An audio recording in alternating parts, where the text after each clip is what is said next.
Hello and welcome everyone to the Friday, May 2nd edition of the Contributor Comms team meeting. A reminder, this operates under a code of conduct, as does every meeting in the Kubernetes community, which is a great thing that Kubernetes does as an open source project, which essentially says to be respectful of your fellow speakers and attendees and generally be excellent to each other. At the beginning of the meeting here, we like to offer an opportunity for folks to introduce themselves if you would like to. We have a lot of regular folks on today. This is totally optional. I'll kick things off because I like to use this as an excuse to explain what the meeting is about. I'm Caslin Fields, and I am a co-lead of this subproject and a co-chair of its owning special interest group within Kubernetes, since that's how we structure things here in the Kubernetes project. And the purpose of this group is to make sure that contributors within the Kubernetes community know about stuff that's going on that affects them, and also that folks outside of the Kubernetes community know about the awesome work that contributors are doing. And we accomplish that through a variety of methods, including blog posts, though there's all sorts of conversations that we've been having and could continue to have about that, and social media, which we will have conversations about today, and all sorts of other things, which we will do updates on over the course of this meeting. Anyone else? It's optional. Yeah. Hi, folks. I'm Chris Short. I'm the co-lead of the sub-project with Caslin, and I've been around the block when it comes to Kubernetes. And other things, but but that's the before the meeting talk. Yes. I might present myself as well. I'm Fred, and I'm mainly involved in helping in the blogging aspects, spotlights, etc. And I've been involved in SIG ContribEx comms for a couple of years now. I'm 5, so now that I think of it, perhaps 3 years, something like that. Yeah, I did Yay! yeah. For good. for Mario and I's talk, I did have to go back and look up dates about like when the group was formed, when we did the name change, that kind of thing. Ooh, Yeah. fun. I'll share those slides in somewhere. I don't want to confuse people. There you go. Would be interested. Would anyone else like to introduce themselves? Totally optional. Hi everyone. I'm Dhanush. I'm currently working as data engineer, and recently I've been involved in Inspector Gadget and some other few minor open source work. Yeah, looking forward to contribute more. Welcome. We're excited to have you. Thank you. If you have any questions, don't be afraid to ask. Even if you feel like they're newbie, beginner, I don't know what's going on questions, those are welcome. Cool. So I have our agenda here open. I believe I'm sharing my screen. Is that correct still? Yes. It stopped having the little thing on my screen that's like, you're sharing this from Zoom. I see that as a good thing because it's kind of obvious. So Benefits, but also like I'm sharing a window, not the whole screen. I like the reminder that I'm sharing this part. Oh, yeah. Is there like a border around it or anything? No, nothing. Google Meet does, but not this. Anyway. Fun. Never At least mind. it's not doing that for me. Maybe because I'm using the web client. Oh, yeah, probably. Web client is wonky.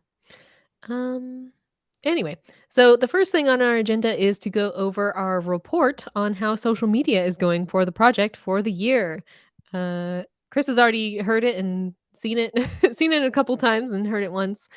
But this will be new for some folks, and I want to have it on the recording, I think, for any of our other members who want to catch up on it later, and also for anyone who wants to learn about how we do social media here in the Kubernetes open source project.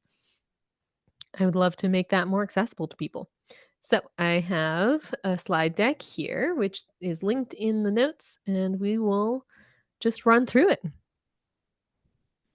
Cool. So this is a social media overview from January to April 25th, or we'll see the exact dates, 2025. So basically year to date.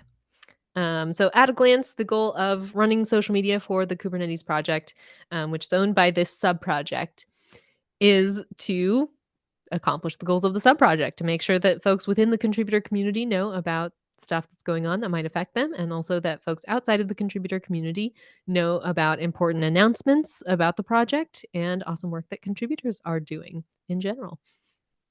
I am currently listed as the social lead, and I would like to train more people to work on social media.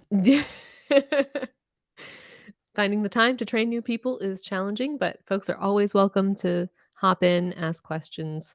If you want access to the Buffer account that we use Buffer is the tool that we use to manage our social media platforms, and you can create an account on there, and we can add you to the team that manages all of the social media. So if you're interested in working on social media, we can get you set up with the tools.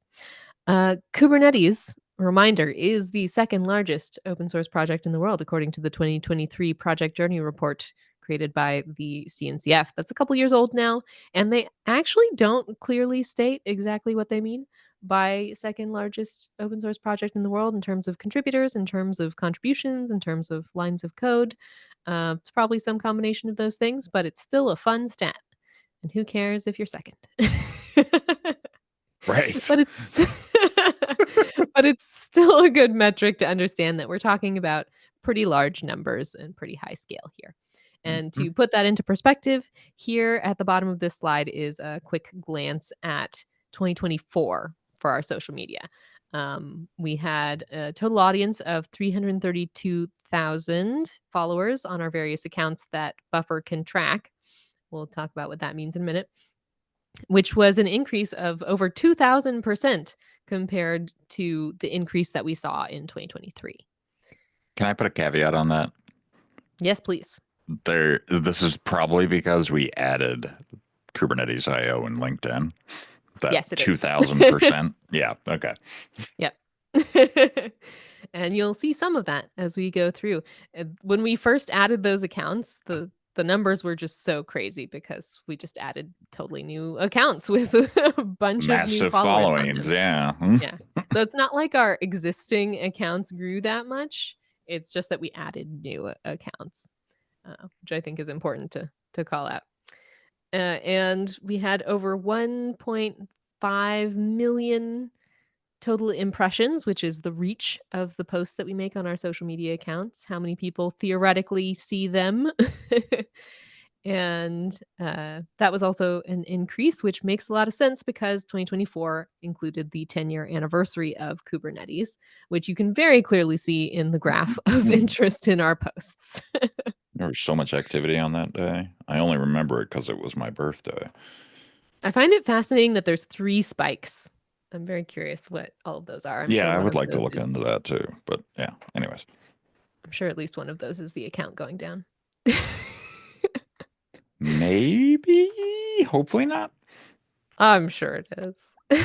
Anyway, we have 6 social media accounts that this team owns across 4 platforms. We have 2 on X, previously known as Twitter, 2 on Blue Sky, 1 on LinkedIn, and 1 on Mastodon, which I don't even talk about in the rest of this deck. Another few points of data to put things into perspective. I pulled the top charts on April 25th, and I pulled the bottom charts on April 28th. So that's Friday versus Monday. On Friday, you can see we had total audience, 336,000, 54,000 total impressions for a 2-week, roughly, period. And total engagement of around 2,000, which is high because we had the 1.33 release last week. And then I pulled it again on Monday, and you can see those numbers shot way up with the releases of the feature blogs and things. So total impressions went up to 74,000 from 54,000, and engagement went up close to 4,000. So huge bumps from the release, clearly. Now let's talk about our accounts. The first account I want to talk about is Kate's Contributors on X. This was the first account that this team created We created it in July of 2018, and its purpose was to make sure that contributors know about stuff that they should be knowing about. So the audience is specifically targeted at Kubernetes contributors, and it has 14.2 thousand followers. And if we look at some stats from it, one thing I call out here, and I didn't put in the other call outs and I didn't fix the build outs from the last time I presented this, but that's fine. Yeah. But we have a few new followers. 516 is pretty good considering it's 4.2 thousand, but it's not like huge, and it's lower than the increase in follower count from the previous period. So the percentages that you see on these are going to be comparing to the previous period. So January to April versus about September to December of 2024. So it's accounting for a similar amount of time in those calculations. So we're growing, but we're not accelerating or anything. And I also wanted to put in a call out on the clicks, which is up 81% from the previous period. I think that has something to do with the CVE.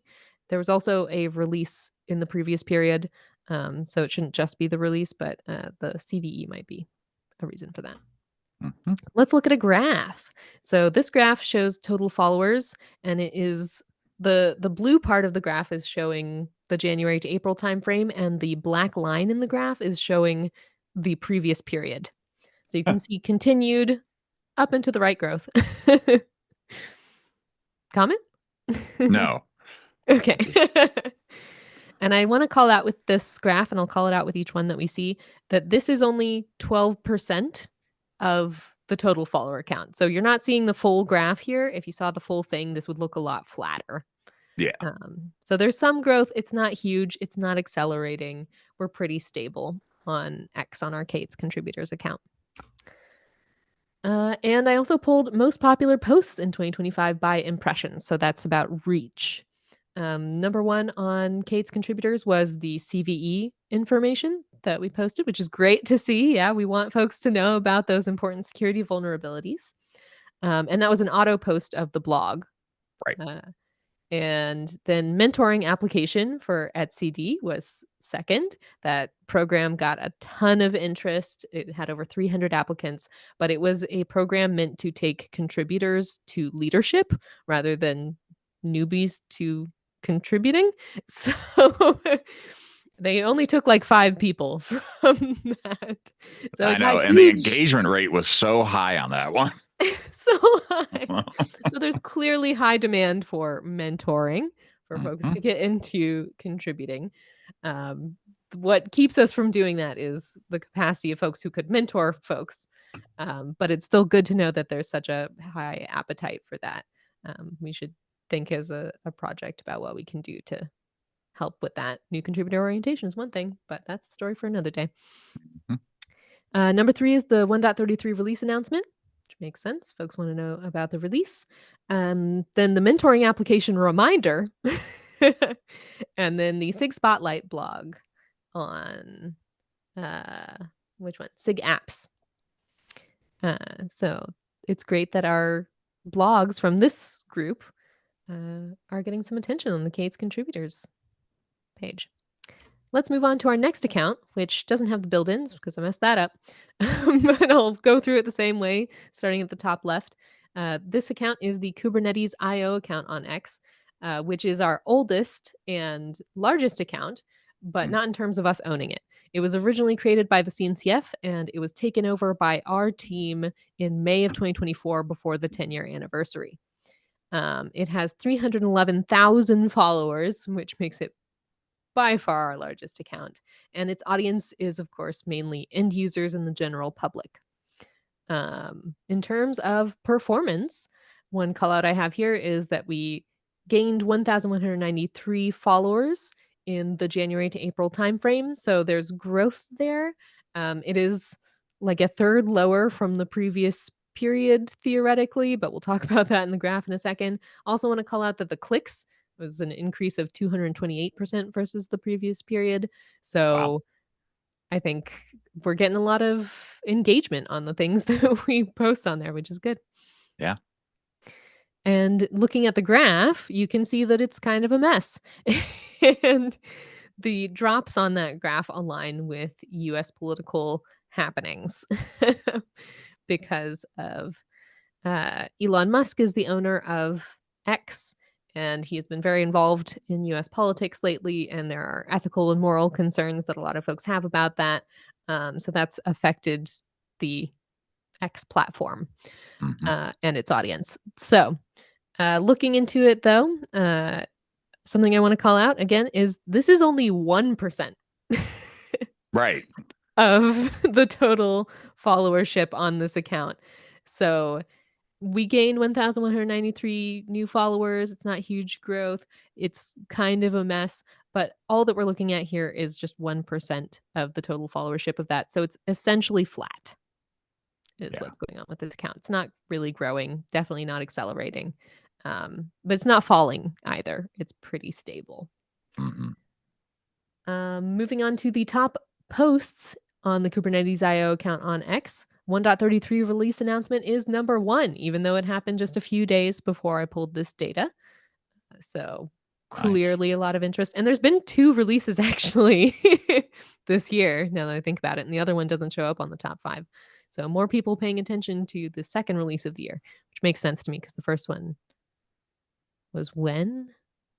Or was December, it late last year? Oh, okay, so never mind.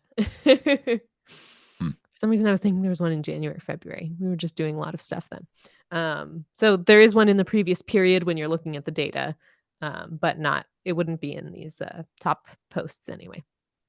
Anyway, 1.33 release announcement is number 1. Number 2 is the CVE, which we love to see. LWKD newsletter, January 26th. For some reason, all of our accounts got a big bump at the end of January in terms of people looking at things. That's interesting. Yeah. 1.33 feature blog on user namespaces, and then a feature blog on multi-container pods. So these are both new features in 1.33. And something I want to call out here too is we recently fixed an issue where blogs weren't getting auto-posted to this account. So that is another reason you see the LWKD in the top 5 posts for this. I would not be surprised if it had been a blog instead of that, if we'd had the blogs posting, but fixed now. Yes. Fixed now, and we're posting CVE like from RSS automatically to social media now. So if anything pops up in the CVE feed, those will get posted almost immediately. Yeah, it'll be very interesting to see how those shape up into this data. So let's move on to our next account, which is LinkedIn, which I'm very excited to talk about. LinkedIn, we also took over in May of 2024. Before that, it was just inactive. There was a member of the community who had grabbed it on LinkedIn, created the Kubernetes company page, just to make sure that no one nefarious grabbed it. After some trials and tribulations, we managed to get a hold of them and get control of the account that they had already made and had existed for a long time, but had been completely inactive. So the numbers when we took it over were just crazy of the growth as we started it up. The audience here is whoever's on LinkedIn. We don't have another account on LinkedIn. So end users, general public, contributors, whoever's there and wants to listen to us talk about Kubernetes.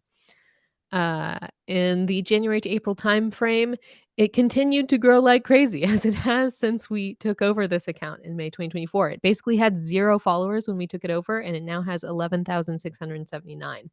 And we gained 3,000 followers in the first part of this year so far, which was a 50% increase from the growth in the previous period. So we're not just growing, we're accelerating.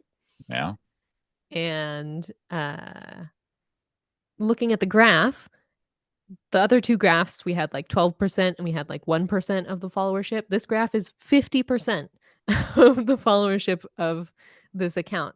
So you can see it's really significantly growing and kind of taking off there. And you can also see the previous period there.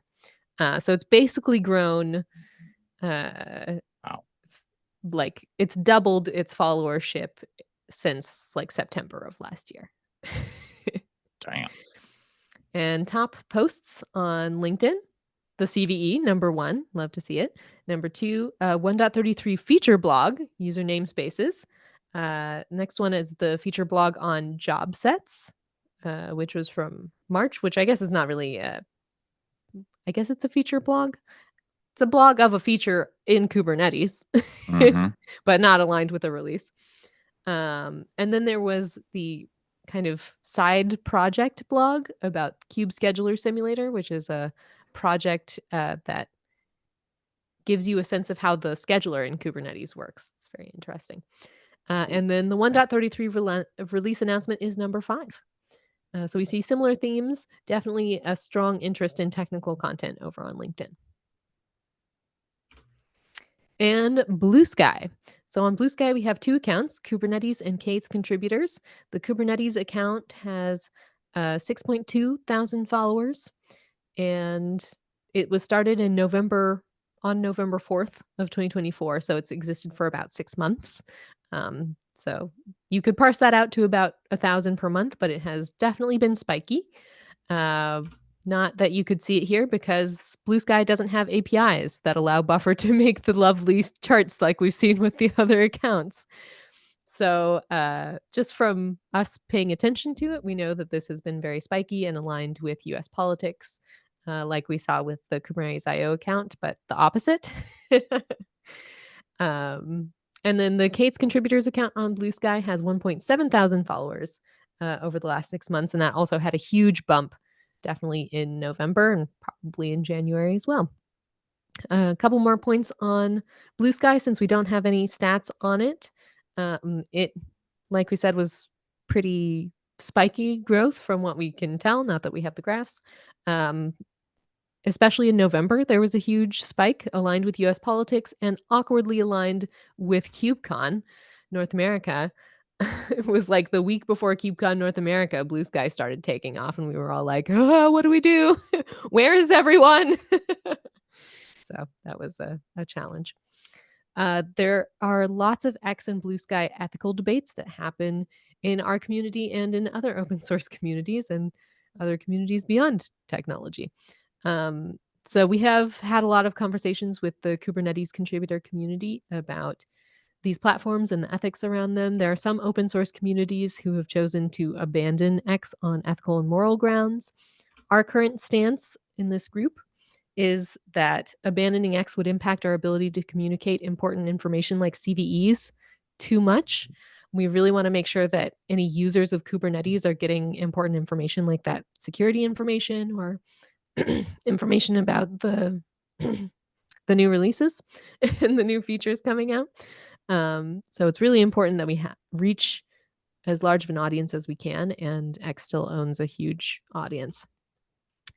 Also, one other piece of feedback to call out is when we've talked to contributors within the Kubernetes community, folks outside of the US don't necessarily care about the ethics of X's ties to US politics, which is understandable. And we are a very global community here in the Kubernetes project. So it's important to take that into account. So that's what I have for Blue Sky. I think the best comment I've seen on the topic of like US politics and social media is someone not from the US saying, who is the White House and why should I care? Like, seriously, they didn't know. So, okay. I like that you had a little thumbs up for that. Yeah. I assume the Mac just chose to do that for you. It did. I was Wonderful. holding my hand right here, so it saw my cut off hand and did a thumbs up. Perfect. Yeah, good point. So that's it for going over the accounts. After this, I dive into some engagement analysis, which I'll just go right into. So Buffer also gives us these lovely graphs of the engagement over time, and we have 3 different graphs for each account. The first column is going to be reach or impressions. The second one is interaction, so engagements. So that includes things like liking a post or replying to it, also clicking what's in it, I think. And then there's another one that's just clicks. So if you had a link in the post, did people click that link? And then I've got the 3 accounts that we actually have graphs for. So the first thing I wanted to call out here is the etcd mentoring cohort shows up very visibly on the Cades contributors account. In terms of actually clicking the links that we've shared on that account, it's by far the highest thing so far in 2025. Its reach was not as high as some other things. We'll go over that more later. But clearly, the etcd mentoring cohort had a lot of interest on Cades contributors. We did not post about the etcd mentoring cohort on the other accounts, but we did post about LFX mentorships and new contributor orientation in a similar time frame. And those are things that are also geared toward mentoring folks. And they didn't do nearly as well as the etcd mentoring cohort. So it's clear that there's a really high interest in mentoring content on Kubernetes contributors, which may not be as strong on the other accounts. CVE info is the next thing I want to call out that has clear spikes on every account in every way.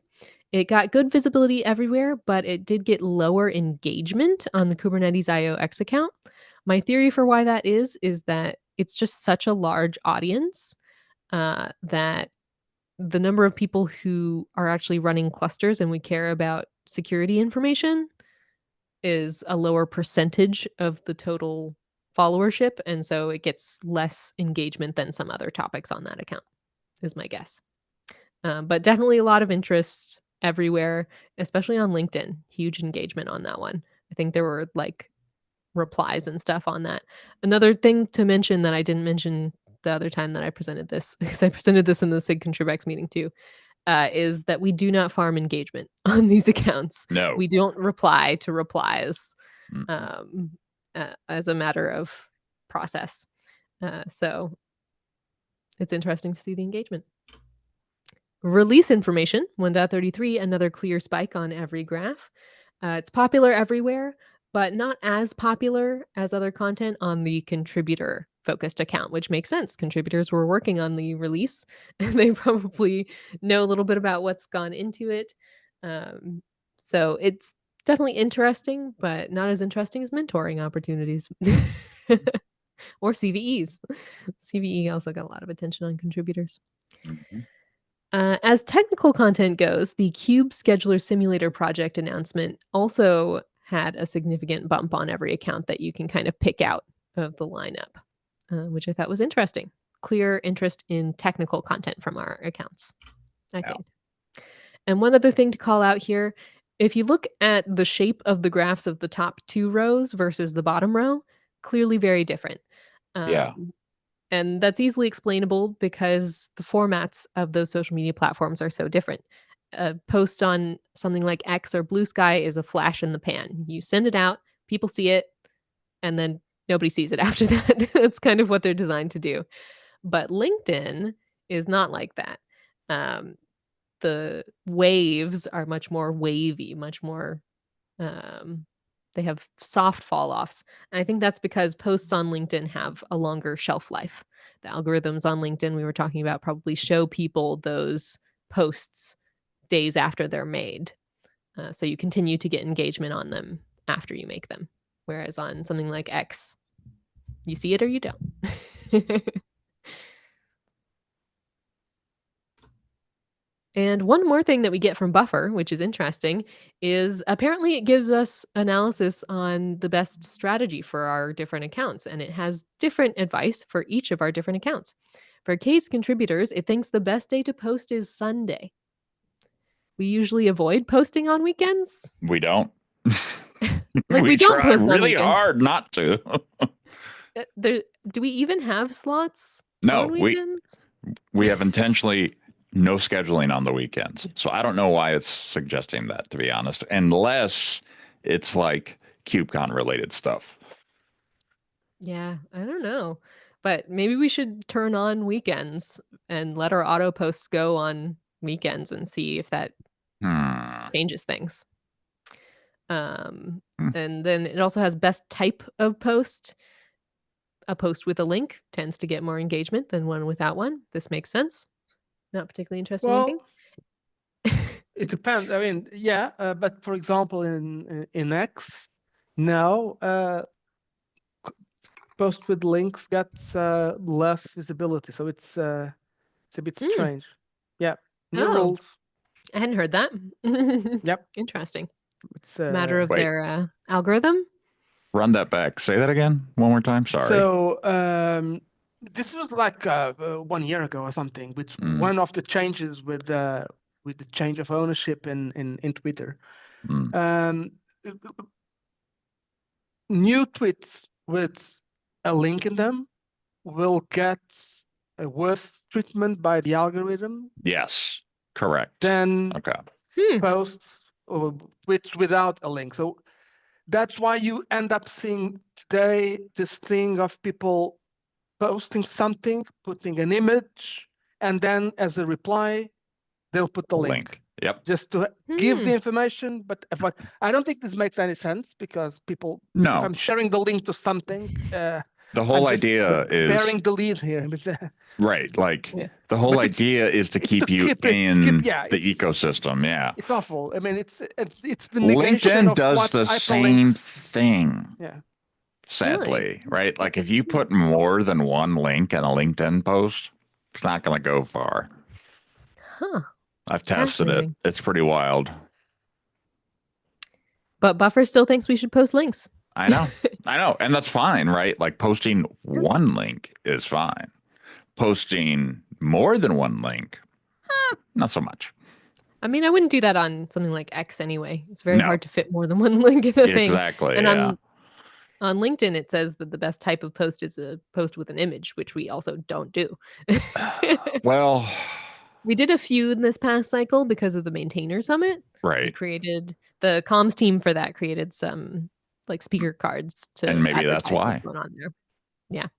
So very interesting. But those didn't show up in the top 5 or anything, so I don't know. Yeah, I don't know either. There's another. Well, go ahead and finish, and then we can dive in. So for Kubernetes IO, it recommends the best day to post as being Tuesday, which actually makes sense to me.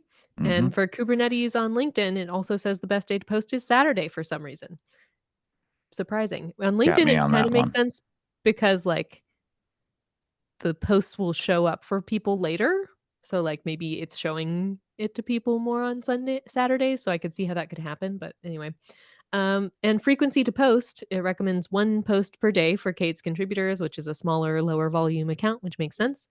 For Kubernetes IO and LinkedIn, it recommends 3 posts per day, which is interesting. Not something we attempt to do currently. I think there's 4 slots every day. So we could have up to 4. We could have up to 4 scheduled things on any given day, but who knows? Auto things. And then I have some last takeaways, which we'll pull on that more. But any other comments on this strategy analysis? No. Cool. I'll go over my takeaways. So in terms of things to learn about social platforms for technologists, don't sleep on LinkedIn. Nope. LinkedIn has a lot of technologists there, and they want technical content, is what we see from this data, at least. Blue Sky grew fast in late 2024, but X likely still owns by far the largest global technical audience. Another thing to call out here, though, is that the X audience is very static. It's not really growing. It's not accelerating. It's not falling either, but it's not growing. Whereas LinkedIn is. In terms of content, the topic clearly matters more than how you say it, is what we've learned from this, because I have it as a sub-bullet in one of the others. 4 out of the 15 top posts that we showed on these different accounts were written by hand. All of the rest were auto posts. Wow. Wow. Something like that. A lot of them were just auto posts. So clearly folks care more about the topic than necessarily how it's presented. Because when we auto post, we basically just grab the blog title and we're like, here's a blog. Yeah. I think we throw on a hashtag and that's it. But those did well. Yeah. Good stuff. Also, the account audience matters. We saw that Kate's contributors is significantly different from Kubernetes IO and LinkedIn. And LinkedIn is pretty different from Kubernetes IO too. Technologists like big announcements and cool feature blogs, and newsletters aren't bad either. We even had LWKD in there. We do a lot of social media around KubeCon, but none of that showed up. Not that I'm bitter.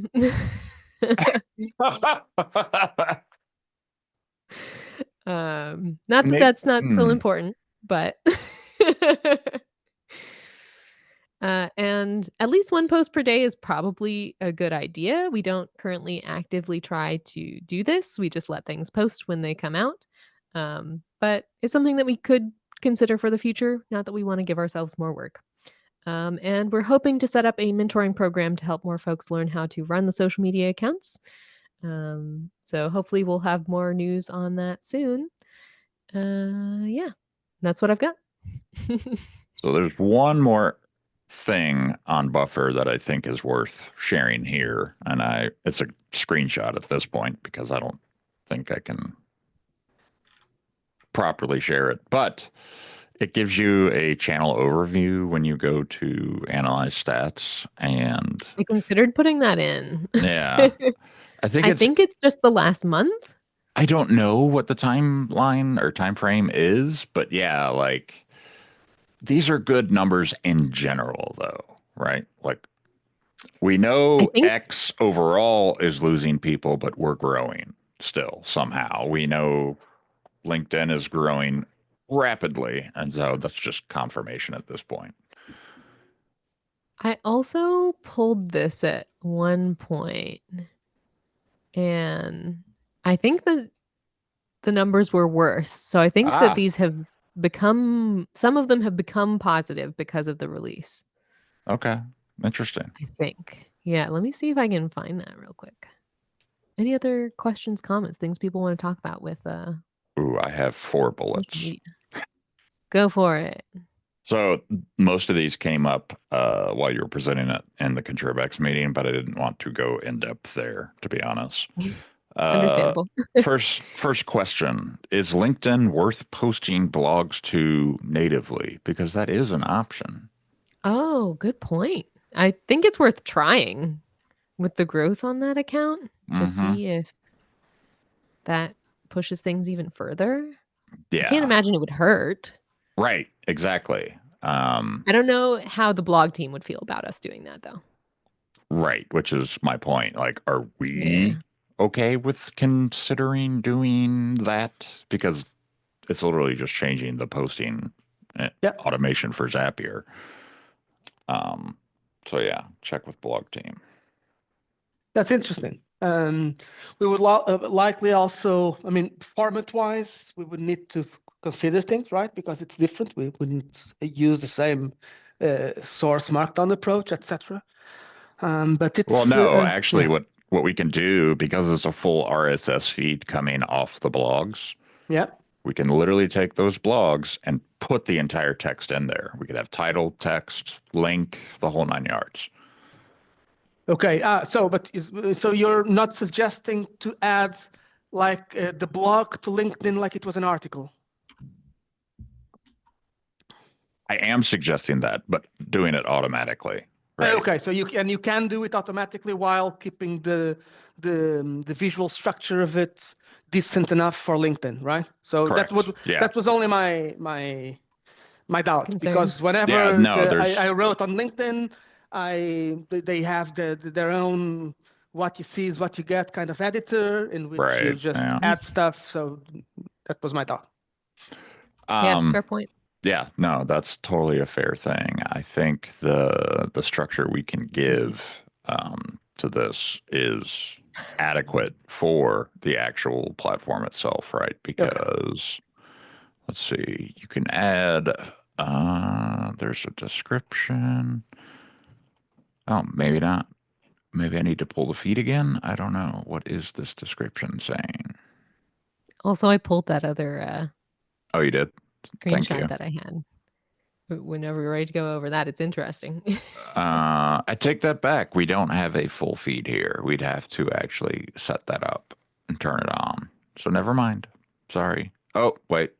let's see. Content, no data. Okay, yeah, that's correct. It's not a full feed. It's just Yeah, the topic and the Mhm. URL. Yeah, pretty much. Okay, so not an But option. Not an option. Never mind.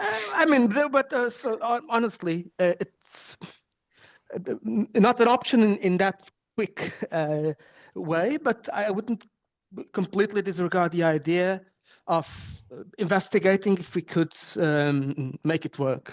If we think it's useful, obviously. I'm not sure if it is, but it's not impossible to turn the HTML into the LinkedIn stuff if we think would be useful. But maybe it isn't. Maybe we should just point towards the page and be done with it.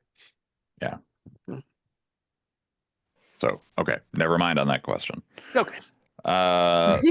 So potentially controversial question: should we reconsider the Kate's contributor accounts? And the only reason I mentioned that is due to cost.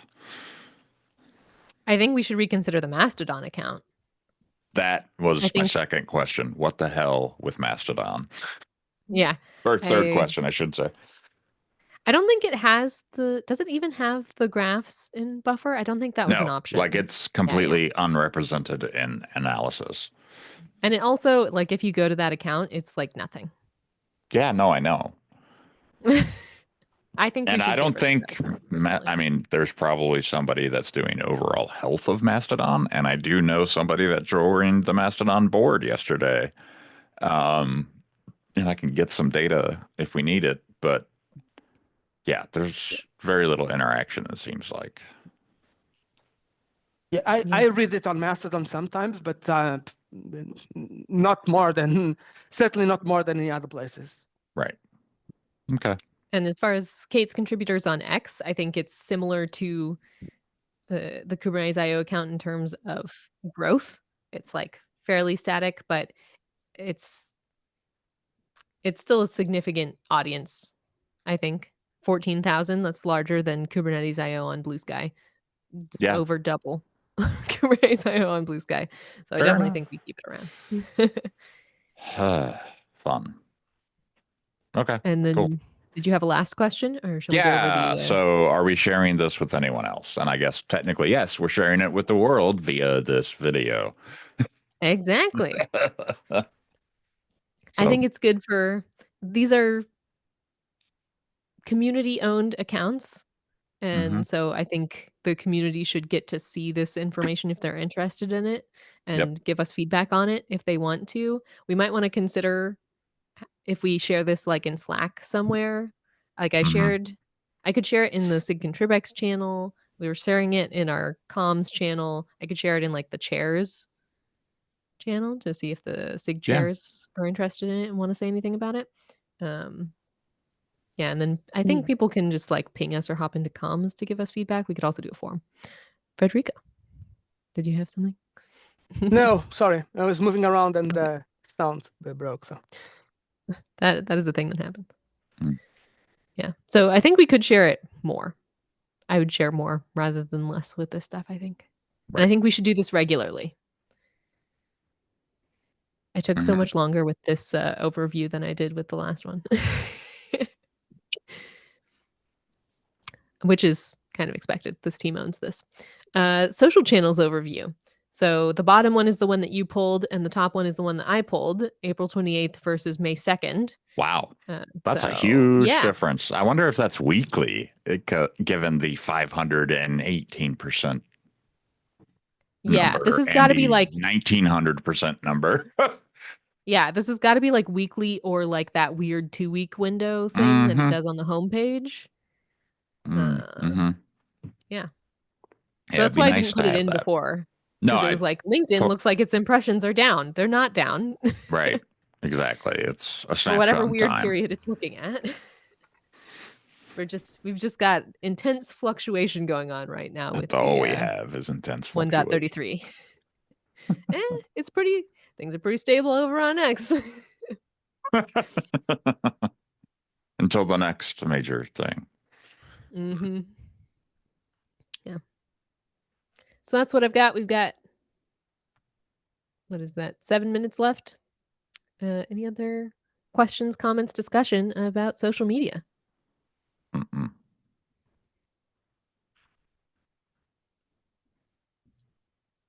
And then Chris had another item on the agenda. I did. Sorry. If you're not familiar with the open source lab at the Oregon State University, they have been a huge part of open source for longer than I've been around open source. So, they've been around for 32 years, and they are essentially out of money. And the school can't help them at this point due to other funding constraints. Thank you, U.S. politics. Do we want to post anything on their behalf?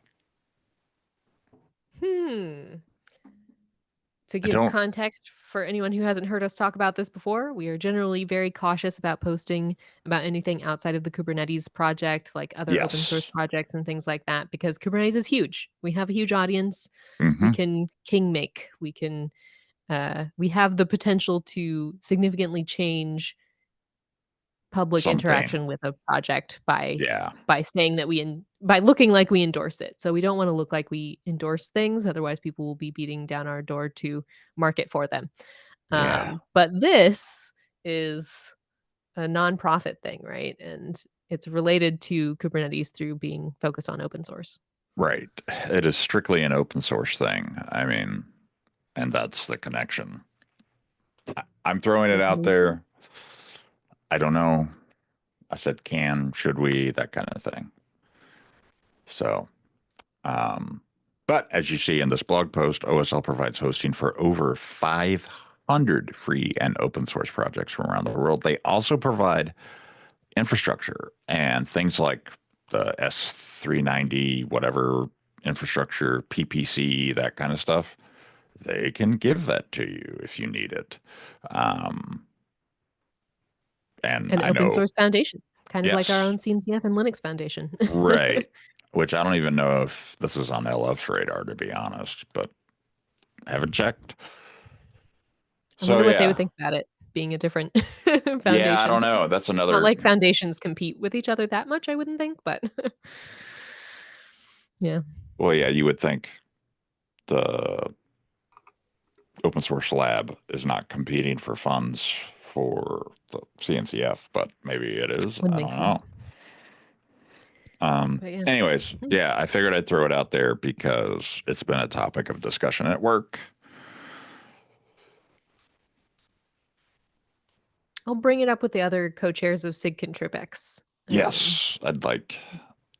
We've got Bob in that channel too. He might have good opinion. In general, I know the OSL lab, and I have absolutely nothing against the idea. As always, the only thing that's possible that might become an issue is that if we send something about this. Here comes the number of people banging down our door kind of thing. No, and well, why didn't you post something about the other, or stuff like that? But honestly, this is not a backhanded way of saying no. On the contrary, I think that as long as we are aware of this sort of things and they fall within the same kind of description that you've just mentioned about the Oregon Open Source Lab, I think that it should be okay to raise awareness. Yeah, I like that idea. And I think we just make it clear in the posts, like, we are not associated with this, but we are open source too, and we support open source. Yeah. Okay. I think I'm generally in favor, but I'll run it by the other leads. Yeah, and I'm happy to draft text and stuff. Yeah, they need, that's when May 14th is when they provide their next update, and something is likely going to be announced whether or not they feel like they have enough money or not, kind of thing. Wasn't it the initial hosting, or at least the home of some of the? I seem to remember that even the Linux Foundation had some connections with the Oregon Open Source Lab. So that makes things even more connected. So even if we needed that, which I don't think that necessarily we do, I think that that would be an easy way to connect this to why we're saying something. Mm-hmm. Exactly. There's plenty of touch points here between the LF and OSL to be worth something. But I mean, just putting it out there, like I've committed my own dollars to this already, so it's that important, I feel like. Yeah, I think it sounds good. I'd say go ahead and draft something, Mm-hmm. and I'll run it by the co-chairs to make sure that they don't bring any good points up that we didn't think about. Yep. But yeah, I think we can probably do that. Cool. I'll bring that up with them. And we are basically at time. So any last minute items that folks want to talk about? We covered a lot today. That social media overview is a lot as the first one. I think future ones hopefully would be more incremental, and so they would feel less large. But it was very interesting, by the way. I didn't say anything at the time, but it's always great to have some numbers to enlighten some of the decisions that we are often discussing. So it was very interesting to see that, and if we can get that kind of information once per quarter or something like that, I think it would be very interesting in terms of how we define the efforts and how we target things differently in order to align with the community. And the hardest thing with training up new social media leads has been like, we took over social media leadership because we have significant social media presences and do social media stuff in general ourselves. Mm-hmm. And teaching someone how to do the thing that you just kind of figured out is really difficult. So I think doing something like this where it's like, here's the data and here's what we're going to do based on the data makes it much more accessible for someone to come in and work on that. So looking forward to what we do with that. Thank you all for joining, and I'm going to stop the recording now. Bye, YouTube.